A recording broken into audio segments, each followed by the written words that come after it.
रमजान का महीना वो बाबरकत महीना जिस महीने में कुरान नाजिल किया गया है। कुरान 2 कदम आगे बढ़कर जवाब देगा। हम रमजान के महीने में भी नाजिल हुए और रमजान के महीने में दिन में नाजिल हुए या रात में, उसका भी जवाब देता हुआ नजर आएगा। इन्ना अंज़लनाहु फी लैलतिल क़द्र, हमने इस कुरान करीम को रमजान की ताक रातों में से किसी ताक रात में शबे कद्र के अंदर हमने नाजिल किया। वेद पढ़ा मैंने, रामायण पढ़ी मैंने, गीता पढ़ी मैंने, इंजील पढ़ी मैंने, बहुत सी किताबों का मुताला किया। आज तक मैं थक गया पढ़ते पढ़ते कि हमें वेद बताएं कि वो कैसी किताब है, हमें तौरात बताए कि वो कैसी किताब है, हमें ज़बूर बताए कि वो कैसी किताब है, हमें इंजील बताए कि वो कैसी किताब है, हमें वेद बताएं कि वो कैसी किताब है। वेद खामोश है, तौरात खामोश है, ज़बूर खामोश है, इंजील खामोश है। हम कुरान से पूछते हैं, आए कुरान तू बता तू कैसी किताब है। कुरान हमें जवाब देता है, ज़ालिकल किताबु ला रैब फीह, ये किताब ऐसी है कि जिसके अंदर शक करने की कोई गुंजाइश नहीं। अब उस वक्त जब लोग चांद पे पहुंच जाएं, तब आप मौलाना जर्जीस जैसे लोगों से सवाल करना कि मौलाना साहब हदीस में तो आया है चांद देखकर रोजा रखो और चांद देखकर ईद मनाओ। अब जो लोग चांद ही पर रह रहे हैं तो वो क्या देखकर रोजा रखेंगे और क्या देखकर ईद मनाएंगे। कुरान करीम की जो पहली आयत नाजिल हुई है, अल्लाह रब्बुल आलमीन ने नबी अकरम सल्लल्लाहु अलैहि वसल्लम पर नाजिल फरमाई है, उससे आप अंदाजा लगा सकते हैं कि कुरान की वो पहली आयतें जो 5 आयतें नाजिल हुई गारे हिरा में, वो आयतें नमाज के ताल्लुक से नाजिल नहीं हुई, रोजे के ताल्लुक से नाजिल नहीं हुई, हज और ज़कात के ताल्लुक से नाजिल नहीं हुई। कुरान करीम की जो इब्तिदाई 5 आयात का नुज़ूल हुआ और उन नुज़ूल में भी सबसे पहले जो आयत नाजिल हुई वो इल्म से ताल्लुक रखती है। इक़रा बिस्मि रब्बिकल्लज़ी खलक़, ऐ मोहम्मद सल्लल्लाहु अलैहि वसल्लम पढ़िए उस रब के नाम से जिसने पैदा किया। सबसे पहले जो हुक्म दिया जा रहा है वो तालीम का, वो इल्म हासिल करने का, कि पढ़िए उस रब के नाम से जिसने इंसान को पैदा किया। खलक़ल इंसान मिन अलक़, जिसने इंसान को जमे हुए खून से, गोश्त के लोथड़े से पैदा किया। इक़रा व रब्बुकल अकरमुल्लज़ी अल्लम बिल क़लम, इक़रा व रब्बुकल अकरम, पढ़िए और तेरा रब बहुत करम वाला है। अल्लज़ी अल्लम बिल क़लम, जिसने कलम के जरिए इल्म सिखाया है। और अल्लमल इंसान मा लम यअलम, इंसान को वो सिखाया जो वो नहीं जानता था। कुरान की इब्तिदाई आयात जो नाजिल हो रही हैं वो मेरे भाइयों इल्म से ताल्लुक रखती हैं। इससे इल्म की अहमियत का अंदाजा हो जाएगा। नबी अकरम सल्लल्लाहु अलैहि वसल्लम ने भी फरमाया, तलबुल इल्मी फरीज़तुन अला कुल्लि मुस्लिम, इल्म दीन का हासिल करना हर मुसलमान पर फर्ज है।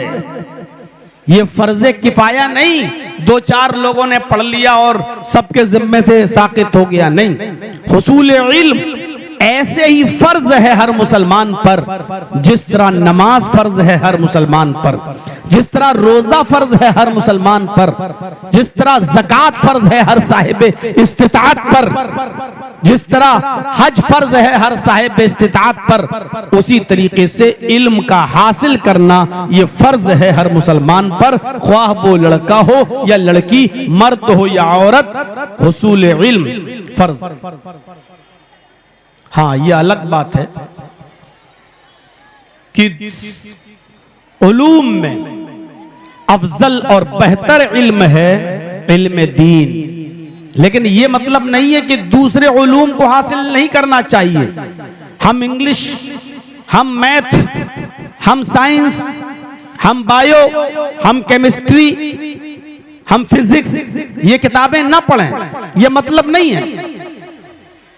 बेहतर इल्म और अफजल इल्म यह है कि हम इल्म दीन हासिल करें, कुरान का इल्म हासिल करें। लेकिन जो शख्स भी कुरान का इल्म हासिल करेगा उसको दुनियावी इल्म की जरूरत ऑटोमेटिकली पड़ेगी। बगैर दुनियावी इल्म के वो कुरान का इल्म भी हासिल नहीं कर सकता। लाजिम व मलजूम है। जैसे मोबाइल के लिए सिम जरूरी है और सिम के लिए मोबाइल जरूरी है, मोबाइल अगर आपके पास है और सिम नहीं है तो बात नहीं होगी। आपके पास सिम है और मोबाइल नहीं है तब भी बेकार है, गुफ्तगू नहीं होगी। इसी तरीके से मेरे भाइयों, इल्म दीन का हासिल करने वाला इल्म दुनिया को जरूर हासिल करेगा, क्योंकि ये दोनों लाजिम व मलजूम है। वरना इल्म दीन आप हासिल कर ही नहीं पाएंगे और कर लेंगे तो समझ ही नहीं पाएंगे। आप मुझे बताइए ज़कात आप कैसे अदा करेंगे? कुरान में आया अकीमुस्सलाह व आतुज़ ज़का, और अल्लाह के नबी सल्लल्लाहु अलैहि वसल्लम ने उसकी तशरीह की है कि आपको नकद रकम है आपके पास और ज़कात के आप हकदार हैं तो आप पर 2.5% ज़कात है। 100 रुपए में 2.5 रुपए, 40 रुपए में 1 रुपया। अब आप फैसला करो, 1 लाख रुपए की ज़कात आप 2,500 देंगे, 10 लाख रुपए की ज़कात आप कैसे देंगे? 20 लाख रुपए की ज़कात आप कैसे देंगे? आपके पास 5 तोले 5 भरी सोना है और आपके पास 5 भरी सोने का पैसा भी मौजूद है, रकम है, और उसके आप मालिक हैं और उसके ऊपर 1 साल गुजर चुकी है, तो आप दोनों को कैलकुलेट कैसे करेंगे? जब तक आप मैथ नहीं पढ़ेंगे, जब तक आप मैथ नहीं पढ़ेंगे तब तक हिसाब किताब आप कैसे निकालेंगे? इसलिए जो इल्म दीन हासिल करेगा उसके लिए जरूरी है कि वो दुनियावी इल्म भी हासिल करे। इल्म दीन को बगैर दुनियावी इल्म के हासिल किए हुए नहीं सीखा जा सकता और समझा जा सकता है। आप मुझे बताइए, बाप मर गया, उसकी विरासत तकसीम होना है, बेटे का इतना हक, बेटी का इतना हक, जो बाप मर गया उसकी बहन जिंदा है उसका हक, बाप मर गया उसकी बीवी यानी मां मौजूद है उसका हक, किसी का 1/2, किसी का 1/4, किसी का 1/6, किसी का 1/8। आप गौर करें, ये सारी वरासतें बटों में तकसीम हो रही हैं। आप इल्मुल फराइज पढ़ेंगे, मीरास वरासत कैसे तकसीम की जाए, जब आप इसका इल्म हासिल करेंगे तो आपको दुनियावी इल्म हासिल करना ही पड़ेगा।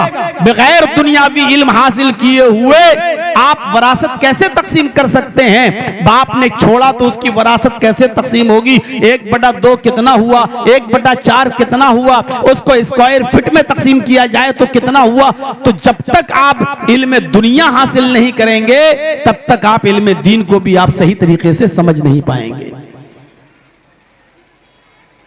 और आज कुरान का इल्म वो लोग ज्यादा बेहतर अच्छी तरीके से समझते हैं जो दुनियावी इल्म हासिल किए हुए हैं। भोपाल में एक डॉक्टर है जिसका नाम, पुराना नाम डॉक्टर शिव शक्ति स्वरूप था। उसने कुरान पढ़ा और कुरान पढ़ने के बाद वो इस्लाम ले आया और आज उसका नाम इस्लामुल हक हो गया। उसकी बीवी का नाम खदीजा है और उसकी बेटी का नाम आयशा है। वो डॉक्टर MBBS MS है, सर्जन है। उसकी बीवी भी पढ़ी लिखी है, उसकी बेटी भी आयशा नाम की, उसने भी MBBS कर रखा है, अब सर्जनी MS कर रही है, वो भी सर्जन बन रही है। और वो भी आज स्कूल में कॉलेज में जाती है तो नकाब पहनकर जाती है, चेहरा छिपा कर जाती है, हाथों में ग्लव्स और पैरों में सॉक्स होते हैं। हमारी तो बच्चियां और हमारी तो बेटियां मदरसों में पढ़ने के बावजूद आज मार्केटों में घूमती हुई नजर आएंगी। हमारे यहाँ तो पर्दा नाम का है मात्र, वरना पर्दे की आड़ में सारी बुराइयां आज पर्दे के आड़ में भी हो रही हैं। वो MBBS करने वाली डॉक्टर, वो MS करने वाली लड़की आज भी पर्दे में जाती है और इतने लोगों के बीच में आज भी वो नकाब लगाकर बैठती है। हजारों ताने सुनने के बावजूद भी कोर्ट ने उसको परमिशन दी है कि ये उसकी स्वतंत्रता है, उसकी आजादी है। वो जो ड्रेस में, जो लिबास में, जिस नकाब में आना चाहे वो आ सकती है। आप उसकी आजादी नहीं छीन सकते हैं। उसने केस लड़कर, मुकदमा लड़कर मेरे भाइयों ये हक हासिल किया है और नकाब लगाकर वो पर्दे में आज भी पढ़ने के लिए जा रही है।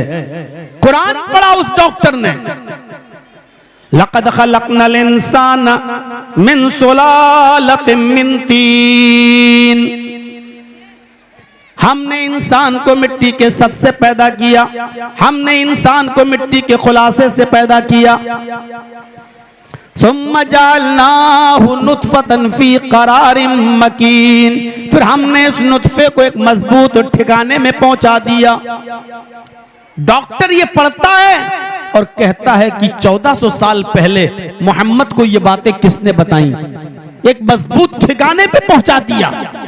वो नुत्फा, वो पानी का कतरा जो रहमे मादर से मां के पेट में जाता है, उसके रहम तक जाता है, इतने मजबूत ठिकाने पर पहुंचा दिया। रात में हस्बैंड और वाइफ मिलते हैं, मियां और बीवी मिलते हैं, वो पानी का कतरा ऐसी मजबूत ठिकाने पर पहुंच जाता है कि सुबह मां नाश्ता बना रही है बीवी, लेकिन पानी का वो कतरा अपनी जगह से हटता नहीं है। वो टहल रही है, चल रही है, खाना बना रही है, दुनियावी काम कर रही है, उठ रही, बैठ रही, लेट रही, सो रही, जाग रही, सब कुछ कर रही है, लेकिन पानी का वो कतरा अपनी जगह से टस से मस नहीं होता और वो अपना काम कर रहा है।